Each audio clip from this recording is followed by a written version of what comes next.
Hey everybody, it's Jay Privman, the national correspondent with the Daily Racing Form, along with Mike Welsch. He's our South Florida correspondent, but as you know, at this time of year, he is on the Triple Crown Trail, first at the Derby and now at the Belmont Stakes, clocking horses and offering his expert handicapping opinion. Welcome to our Belmont Stakes seminar. Mike, how you doing today?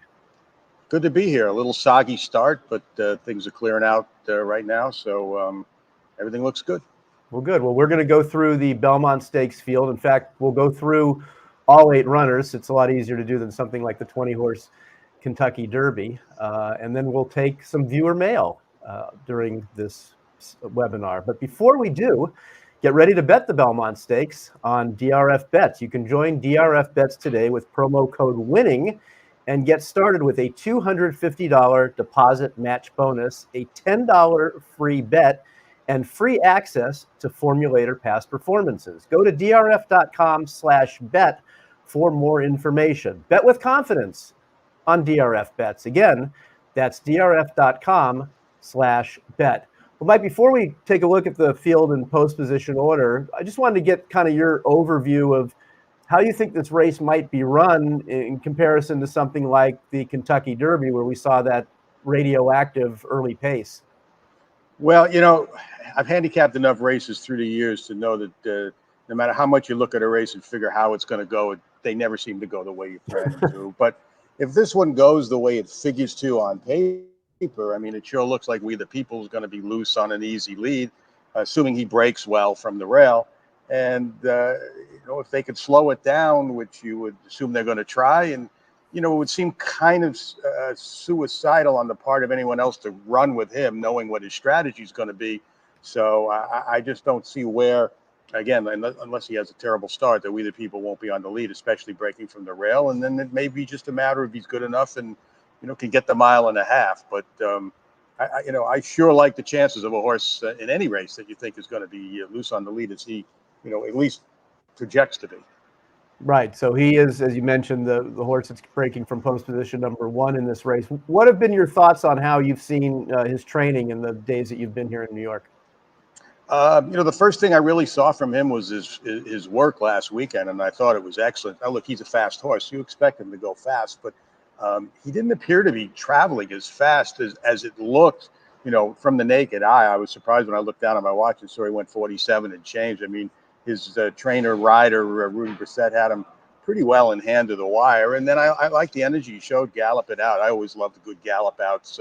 Maybe they're more meaningful going 1.25 miles than 1.5 miles. But, you still like to see it. And then that's what I saw from him. So, all thumbs up as far as the work went. And then since he's come out of the work, he hasn't shown me anything in the morning to suggest that that work took too much out of him, or he might be going in the wrong direction. So, at least in my opinion, he seems to be coming into the race about as good as you'd want him to be. Well, we know that he won the Peter Pan over a good sealed racetrack. The conditions have improved in terms of the forecast for Saturday as the week has progressed here. Right now, they're not even calling for any rain after all the rain that we had here Thursday morning, but there's not supposed to be any more precipitation through the Belmont Stakes, and the high temperature Saturday is only supposed to be 73 degrees. So it sounds like it's going to be a really nice day here for racing, not only obviously for the Belmont Stakes, but that entire card that has 8 Grade 1 races, including the Belmont. Mike, let's move on to the number 2 horse in this race. That's Skippy Longstocking. He's a horse that you saw a bit this winter at Gulfstream. To me, he's just kind of a plodding, one-paced kind of horse. He's never really done anything that's kind of excited me over his prospects. I don't think he'll have any problem with the distance of the race. I just don't think he's as good. What do you think of him? Yeah, I agree 100%. I've watched him all season long, and he's kind of, he's beaten a mediocre allowance field, ran okay in the wood. Someone had to be third, and he wound up being third. In the Preakness, kind of an even race. I agree with everything you said about him. And I think even Saffie Joseph would agree, too, that he's a notch below the best here. And, if either early voting or Epicenter had gone in here, he probably wouldn't. But, Saffie figured if the top 2 are going to pass the race, I might as well take a chance. If he moves forward, he likes the 1.5 miles. If he gets 3rd or 4th, I'm sure they'll be thrilled again. So that's the way I look at him, too. He hasn't done anything here that would excite me, but he never really does in the morning. I mean, he's not a a fancy workhorse. He's been pretty much maintenance mood coming out of the Preakness. So I mean that's it with him. He's just going to plod right along, and if he could pick up some pieces, I'm like I said, I'm sure they'll be thrilled. Let's move on to the only filly in the race. That's being Nest. She's trying to become only the second filly since 1905 to win this race. The other, of course, being Rags to Riches, who won this race 15 years ago. Not coincidentally, trained by Todd Fletcher, was Rags to Riches. He is also the trainer of Nest. Mike, I think from a pedigree standpoint, Nest is the best bred horse for the 1.5 mile distance, being by Curlin, who has sired a Belmont winner in Palace Malice and just missed against Rags to Riches himself. And Nest is out of an AP Indy mare, and he, of course, won the Belmont as well. I don't know if she's quite good enough, though, against the top of this group. What are your thoughts on Nest? Yeah, I think the pedigree is going to have to carry her if she's going to have any chance to win here. On paper, she's certainly going to have to move forward from a figure standpoint, from a competition standpoint. I think she was fine in the Kentucky Oaks, but you're talking about a field of good fillies against a field of probably better colts, at least the top couple in here. So I did not pick her, and it is Todd, and he knows how to get these kind of horses ready for these kind of races. He's had a lot of success in the Belmont, but again, if she's going to be 1-2 in here, it's going to have to be, to me, her pedigree carrying her and getting the perfect trip along the way. All right, let's move on to the Kentucky Derby winner, Rich Strike, who, as we all know, bypassed the Preakness to await this race.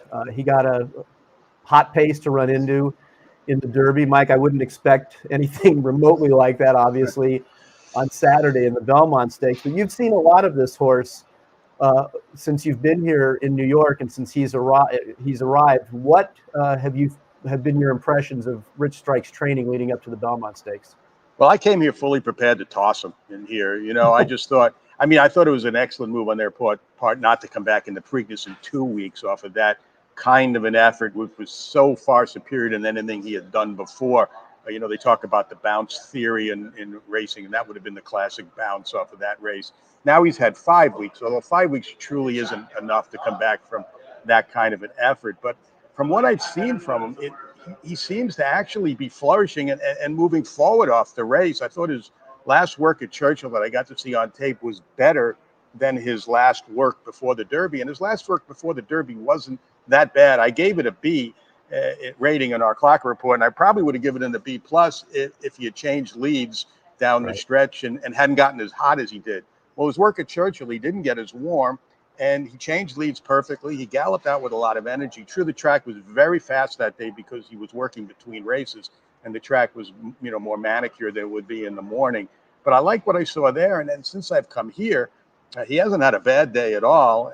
He's had a couple of 2-mile gallops. The last one a couple of days ago, was spectacular. The energy he showed, I couldn't believe it. He looked good going down the backstretch to the point where I threw a watch on him, figuring I'd see him go in, 14 and change, 15 2-minute lick ace. And he was going in 13s. I had him a mile in 152. And you really just don't see that from a horse galloping in the morning. So, from that standpoint, he couldn't be doing any better. Now, there still is the factor of once you get in a race, 5 weeks after that kind of an effort, going 1.5 miles. Maybe in the end that last race is going to take its toll. But from what I've seen from him, I think the biggest question mark here might be his rider, who has never ridden over this racetrack before, 1.5 mile track.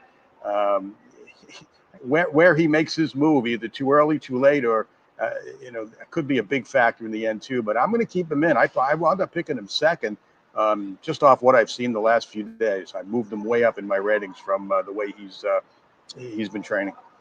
Yeah, he's just a really tough horse for me to get a line on, because to me the Derby win was hard to fathom, and I don't know if that means it was a preview of coming attractions or a one-off fluke, and we really won't know till he runs back on Saturday. But for me, it's a complete guessing game, and I think, to your point, at least the signs that he's giving off are that he is doing very well, and whatever he is, we're going to see on Saturday. Yeah, if he finished 5th, it wouldn't surprise me. I'd say, yeah, he bounced off that race. And if he were to win, after what I've seen this last week or 2 weeks of his training, at this point, it wouldn't surprise me either. He is a hard horse to figure, but he is obviously good enough if he could come closer, repeat that last race to beat this field. It's an easier field, I think, than he ran against in the Derby by far. So, he's got to get the mile and a half. He's got to get a well-timed ride. He's got to get a little hint of pace, and which we already mentioned, there may not be. So a lot of things playing against him. But when I see a horse train that well, I got to keep him under close consideration. And especially, he's probably going to be, I think he's going to be the third choice. I think you differ. You think he's going to be a little shorter price-wise? Yeah, I think he'll be the second choice behind We the People. Mm-hmm. Yeah, okay. I think We the People will be the favorite. I agree with that. So, you're always looking for value in races like this. And he's not going to be 90-1, but if he's 4-1, 9-2, relatively speaking, that might be some value. But I don't know if we're going to get that high on him. But he's a horse, again, just the way what he's been doing, the way he's been training. I have to give him a big shout. All right, let's move on, Mike, to number 5, Creative Minister. It's a horse who finished third in the Preakness Stakes. He's come a long way in a short amount of time. He only made his debut 3 months ago on March the 5th at Gulfstream Park. Good effort, I thought, in the Preakness, coming off of an allowance win at Churchill on Derby Day. It's kind of funny. We talk about how the Triple Crown spacing, there's a lot of controversy over that. Well, here's a horse who actually is going to run on all 3 Triple Crown days. He ran on Derby Day. He actually ran in the Preakness itself, and now he'll run in the Belmont. To me, Mike, the thing that's intriguing about him is that he's gone forward on his buyer figures every single time, so we still don't know what his ceiling is. Do you expect another forward move from him on Saturday, or do you think he's topped out and it catches up to him? I mean, obviously, that's a key question, and it's a little hard to answer. You can only speculate on it. But I saw this horse train all winter. He was as good as any 3-year-old I saw down in Florida this winter, training before he even ran. And there were a lot of good 3-year-olds down there, we know, 4 of which wound up running in the Kentucky Derby. He should have won his first start. He had a horrible trip, came back and won 2 in a row, ran well at Pimlico, like you said. But this is his third race in 5 weeks. And even though they weren't Triple Crown races, it's still 3 races in 5 weeks. So, my gut reaction is no, he's not going to move forward off of that, and especially trying to get a mile and a half. But the other thing that now, the last couple of days, that kind of struck me as a bit of a caution point, he got really hot in the coat training in the morning.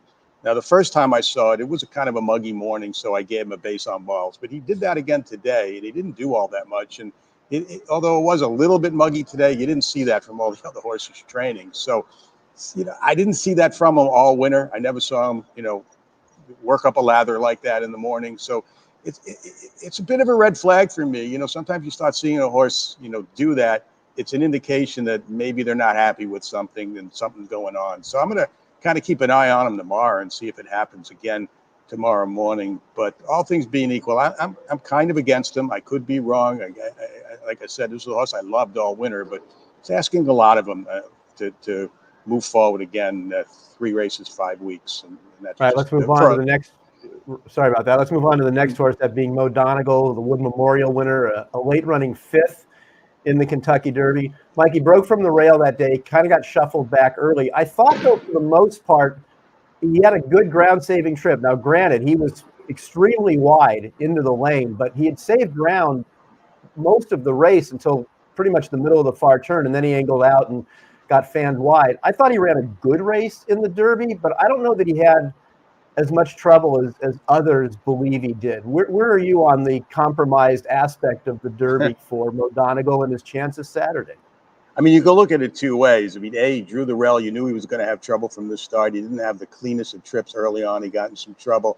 He did close and make up some ground, but it was in a race where you should be closing and making up ground if you're coming from far back off of that pace. So you could take it as the glass half empty and the glass half full there. He looks to me like a kind of a plodding kind of a horse who's going to obviously need some pace too. And again, there's not projected to be a lot of it in here. He just looks like the kind of horse to me that could come running late, and if everything worked out well, maybe get up in time. And it is Todd, and like we said, Todd's had a lot of success in this race. But I'm going to make him more of a in the money horse and try to beat him for a win at what's going to be a short price, somewhere in the 3-1 vicinity. And as we mentioned, Todd Pletcher being a 3-time winner of the Belmont Stakes. Golden Glider, the horse who's next in the gate for the Belmont Stakes, trained by Mark Cassie, who won this race a few years ago with Sir Winston. Mike, this horse was a distant second to We the People in the Peter Pan last time. To me, he's had a number of chances at this level in a number of stakes races, like in the Bluegrass and the Tampa Bay Derby. And he's just, to me, he's a cut below. Do you see any reason for him to have some jump up potential here? I do not. I mean, someone had to be second in the Peter Pan, and he was. He's not Sir Winston. Sir Winston was actually a horse I liked going into the Belmont, the way he had trained that year. I haven't seen that from this horse. He was kind of lackadaisical. In the one gallop I saw, his work wasn't terrible, but wasn't anything that would make you move him up in your ratings. I agree with you. I think he's a notch below these, and it would take again, we saw in the Derby what can happen in these kind of races, but I don't envision that happening here with Golden Glider. And then lastly, on the outside in this 8-horse field is Barber Road, 6th place finisher in the Derby. He finished about a length behind Mo Donegal and 4 3/4 behind the victorious Rich Strike. Mike, he also, like Mo Donegal, was well back early and got fanned wide into the lane and made up some ground. It's kind of nibbled all winter and spring. I don't think he's quite good enough, but I admire the horse because he seems to try hard and fire every time, even if it's not good enough to win a race. He took home checks and earned points in all those prep races at Oaklawn during the winter. And he didn't run bad at all in the Derby. I just think he's not quite good enough. Where are you on Barber Road? Yeah, I'm on that level too. I mean, look, this is a horse I wouldn't mind owning. You're gonna, pick Right. up a lot of swag with a horse like this, especially if you place him right. This may not be the optimum spot. I mean, look, his 2 wins. One was for maiden 30, and the other was in a 30 starter. So he hasn't even won an allowance race yet. But he's earned a lot of money for these guys, and he has the kind of running style that make you think, all right, maybe a mile and a half would be okay for him. He won't wow you in the morning when you watch him, especially when he gallops. He doesn't have the prettiest way of going, but he gets the job done in the afternoon. I see him as, again, one of those horses that could come plodding along at the end and maybe pick up some minor pieces. I'd be surprised if he won. So that's the look at the Belmont Stakes from posts 1 through 8. Mike, I'll just mention who my top 4 were in the racing form, then you can do yours, and then we'll go to our voluminous viewer mail. I did pick We the People on top, just owing to the pace situation with him. I put Creative Minister second, just because I don't know what his ceiling is, and I think of the top contenders, he's going to be one of the bigger prices. Rich Strike third and Mo Donegal fourth. What was your top 4 in the racing form? Well, We the People's in a lot of trouble now because now I put him on top too, so he's carrying a lot of weight there. But again, I agree with you. He's doing well. He looks, like a horse that's going to get everything his own way on the front end. He's a horse that's certainly improving. He's going to be overbet. That's the only thing I don't like. He's kind of the buzz horse. Got that big number in the Peter Pan that was flattered by the way the race set up for him. So I usually don't like picking those kind of horses, but in this case, because of the pace scenario, I had to go with him on top. I picked Rich Strike second. Like I said, I wasn't going to do anything better than fourth with him coming here, but he's just doing too well for me to leave off from a guy that's watching workouts and training standpoint. I couldn't leave him out worse than second. My third choice is Mo Donegal to plot in and get a piece, and the same with Barber Road, trying to get him up for fourth. I'm going to take a stand against Creative Minister. Like I said, 5 weeks, 3 races might be a bit much. All right, we in all our social media channels, we solicited questions and we picked out the best of them for this. So let's get to those. The first one being, how do you handicap for a distance a horse hasn't come close to running before? Is it all pedigree or something you look for? Mike, why don't you take this first and then I'll follow up. I find it hard to do that, to be honest with you. Yeah. I'm not a real pedigree guy. I mean, I do respect when a horse, like Nest has a kind of pedigree that she has. I really don't know what to do in these kind of races when you have that kind of thing going for you there. I pretty much stick to what I think the horses have done and what their class is and capable of. And if the breeding carries them, it carries them. So I don't know if that answers the question at all. It's kind of a gray area for me. Yeah, to me, it's hard, and especially because there's a race like this is so infrequent. I mean, you've got the Brooklyn earlier on the card Saturday for older horses in this race, but it's a pretty good bet that most, if not all, of the horses who run in the Belmont Stakes will never run a mile and a half again in their life, and obviously they haven't prior to this. Pedigree to me is something to look at because maybe it gives you an indication of a horse will like the distance, but performance still, for me, is more important than pedigree. And that's like, to use Nest as an example, as much as she is well-bred for the Belmont distance, I'm just not quite sure she's good enough. I understand why they're running her here. I think she deserves the chance, because the other option, if you're going to run Saturday, is to cut back to a one-turn mile and run against Echo Zulu. Well, that doesn't seem like a really good idea. Otherwise, you have to sit on her to a race like the Mother Goose. So I understand the logic in running here. She's got the pedigree and she deserves the chance. I just don't know that she's good enough. And for me, you've just got to, in races like this, you've got to just go on performance. And I came back, Mike, in this to something that matters, whether it's 6 furlongs in the first race on Thursday or the Belmont Stakes. Pace makes the race. And that's how I ended up handicapping this more than anything. No, I totally agree. I mean, you can throw in, the trainer records with races like this, and obviously Right. Todd Pletcher. Look, he has a knack of getting a horse ready for any race. It's just the way he trains. But he's changed his training style. He changes his training style a little bit for races like the Derby and the Belmont. He purposely has his horses gallop out a long ways at the end of their workouts, extra quarter mile, extra 3/8 mile. You can hear him in the walkie-talkie telling the riders to just let him keep going and going. And, that goes a long way to helping some of these horses get the added distance, maybe as much as the pedigree. But from a straight pedigree standpoint, again, I'm going to admit I'm not a big pedigree guy, so it is a gray area. All right, let's move on to our next question that was submitted. From the Belmont workouts leading up to the race, who seems to be handling the racetrack best? I think our workout analyst is best equipped to answer that. Well, again, I've only seen one workout for most of these, and I haven't seen all of them work over this racetrack. Rich Strike's last work was at Churchill, but he seems to handle this track very well in the morning. Like I said, We the People, his work was excellent. I couldn't find fault there. The problem with a race like the Belmont is that a lot of these horses come in just in maintenance mode. They're really only asked to kind of sustain because it's it's such a long race, and they've already had some hard races. So that's what we've seen from Skippy Longstocking. That's what we've pretty much seen from Creative Minister, pretty much seen from Golden Glider. And Barbara Road, I only saw her gallop a couple of times. And, he's not the prettiest horse over no matter what surface. I mentioned prior to the Derby that, he didn't give off a great vibe in the morning, at least galloping. When he stretches out and works, a lot of them kind of look a little better than they do. So from that standpoint, look, We the People has been terrific. And so was Rich Strike, even though he hasn't worked here. He seems to have really adapted well to Belmont Park. All right, let's move on to our next question that we got from our social media questions. How do you feel about a horse like We the People returning to this kind of grade and company in light of his performance in the Arkansas Derby? Does the performance in the Peter Pan outweigh it? Mike, I'll go first and then you can weigh in. The Arkansas Derby just didn't come up well for him. He was drawn wide.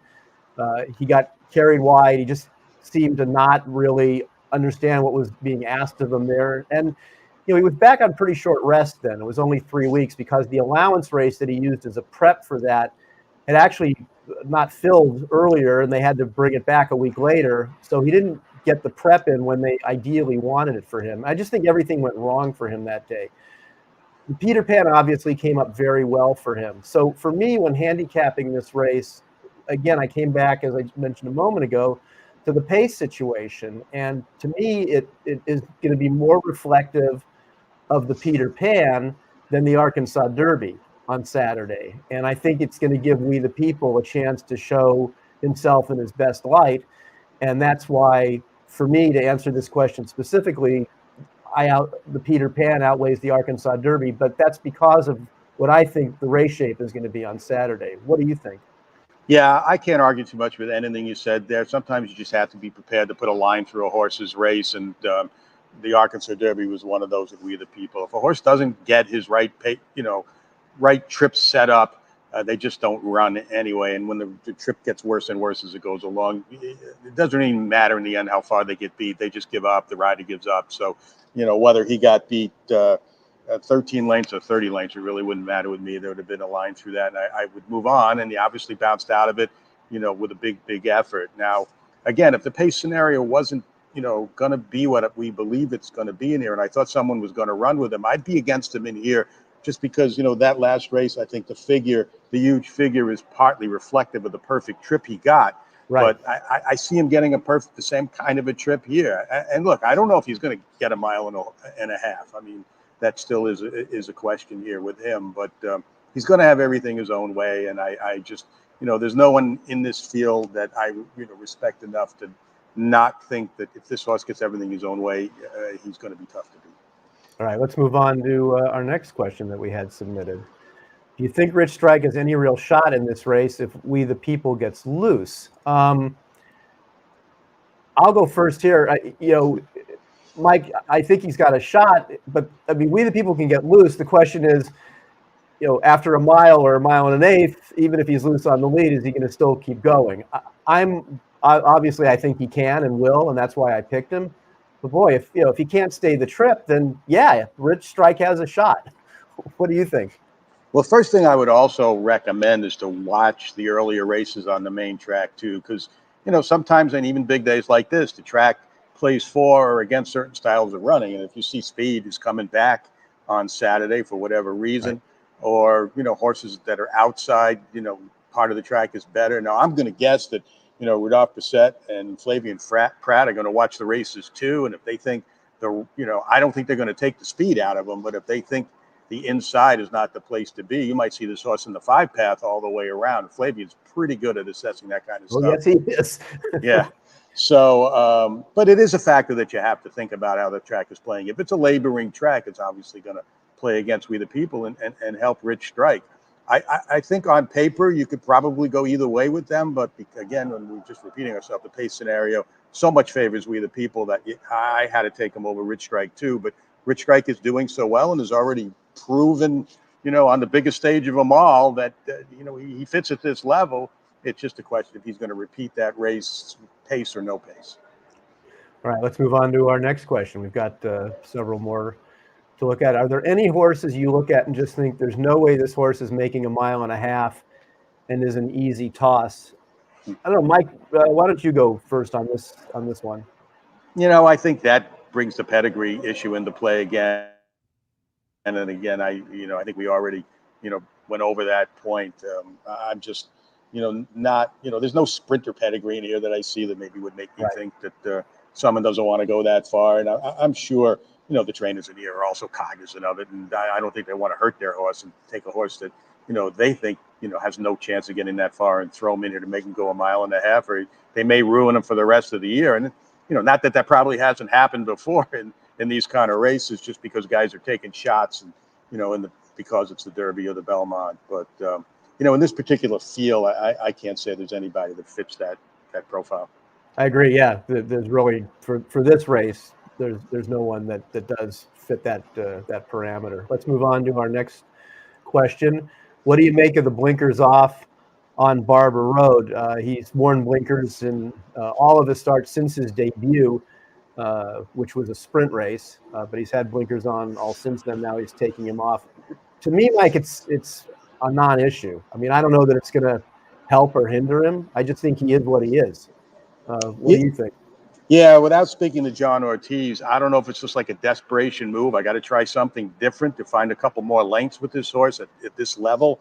Or, maybe in the Derby, his rider said to him, try taking them off. I think he might be better, the blinkers, for whatever reason. Maybe you're keeping him from firing that little bit better shot at the end. So my gut reaction is it's just let's try something different. We need to find a few more lengths with him to compete with these kind of horses. And if it doesn't work, it's easy to put him back on next time. Exactly. All right, let's move on to our next question. We've got a few more left here. Creative Minister or Mo Donegal? This must be somebody who's making a head-to-head wager. I picked Creative Minister second and Mo Donegal fourth, so I would say Creative Minister, but obviously since Creative Minister is going to be a higher price, I'd like to think that if you are, in fact, looking at a head-to-head, you're getting a better price on the line with Creative Minister than Mo Donegal, that it's not a straight-up wager. So that would be my answer to that question. What about you? You could always find the head-to-head bettors in the crowd when you see a guy looking up the stretch at horses that are 15 lengths off the lead to see if the, especially in the Derby, if the 15th, horse, or if they're going to, 15th place horse is going to beat the 16th place horse because they got him in a head-to-head. In an 8-horse field like this, that might happen. But I picked Mo Donegal third, and I didn't pick Creative Minister 1, 2, 3, 4. I mentioned before. I'm just kind of taking the stand against him, and I don't have to be right. But I'm sure Mo Donegal's a big favorite in this head-to-head. All right, let's. I think we've got a couple more left, and the last two that we have are not Belmont Stakes related. They're on other races on the card on Saturday. Starting with the Met Mile, it says, I know Flightline's been working fast, but what about the ship and the stretch out in distance? Could it be too much? I'll go first, Mike, and then I'll get your thoughts on how he's looked, because that would certainly be indicative. I think a one-turn mile is right up his alley. I don't think he's going to have any problem stretching out to that. He certainly has a pedigree that is well within handling a mile distance, being by Tappet.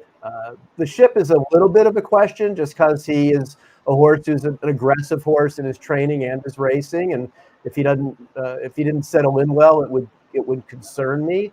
There used to be this theory that John Sadler horses didn't ship well. He's buried that under an avalanche of Grade 1 wins in out-of-town races over the years, including a Breeders' Cup Classic win at Churchill Downs. So, Mike, I don't think it's going to be too much for him. The thing I'd be curious for you, just to elaborate on this question, is how's he looked in the couple days you've seen him on the track? How has he settled in here? Yeah, I've seen him twice. Yesterday was his first day. He just jogged once around. It's hard to glean anything from that. He did get a little hot coming off the racetrack. He actually went out about the same time as Creative Minister did, and they both came back warm, and it was muggy at the time, so I kind of gave him a pass on that. I haven't seen him train before, so I don't know. That could be regular. Some of these horses, they just do that on a regular basis. This morning, it was raining about as hard as it could possibly rain when he came out at 5:30, so I only got to see a little bit of him. But what I saw was really good. I mean, he was striding out. He looked terrific at the end of his gallop. And his assistant trainer, Juan Lever, and I, we go back about 15 years from back at Calder. And I texted him this morning, and he gave me the thumbs up. So that's good enough for me. All right, very well. And I think our next question might, in fact, be our last one. And it's, do you think Jackie's Warrior should have run in the Met Mile? Would that have changed your pick? I'll go first on this. I'll answer the second part first. I don't know that it would have changed my pick. And do I think he should have run in the Met Mile? No. He's the best sprinter in the country. The Met Mile has come up an incredibly salty race with Flightline and Speaker's Corner. And, oh, by the way, Aloha West, who just happened to win the Breeders' Cup Sprint last year. Steve Asmussen has said repeatedly that the goal with Jackie's Warrior this year is to get him to the Breeders' Cup Sprint in the best way possible. And obviously, the True North on Friday is a better bridge towards that goal than the Met Mile would be. So I think he's in the correct race. What do you think? Yeah, why would you run in the Met Mile against Flightline and Speaker's Corner if you can be 1-9 the day before in a sprint, which is your ultimate goal anyway? So that's an easy one to answer. Now, if they said, would you have liked to have seen Life is Good in the Met Mile? That would have been a different answer. I would have loved to see Life is Good in there, but I could understand, Todd's thinking too. Why would I want to run against Flightline now when I can meet him later in the year, and Speaker's Corner too? I mean, he's terrific. Also, I think we're giving him second shrift because Flightline looks like he's going to be such a freak. But Life is Good is going to run in the Nehrude, I think, and eventually they may all hook up somewhere down the line, and boy, that would be a race to see. But for now, just to answer your question, Jackie's Warrior is in the absolute right spot. And the question Steve Asmussen is thinking on anything when it comes to placing horses, for the most part, would be ludicrous. Yeah, he's won a couple of races in his time, has Steve Asmussen. In fact, 97-77 going into the racing. Yeah, you don't win that many races if you can't read a condition book. Yeah, he's pretty good at this, I think. he might make it.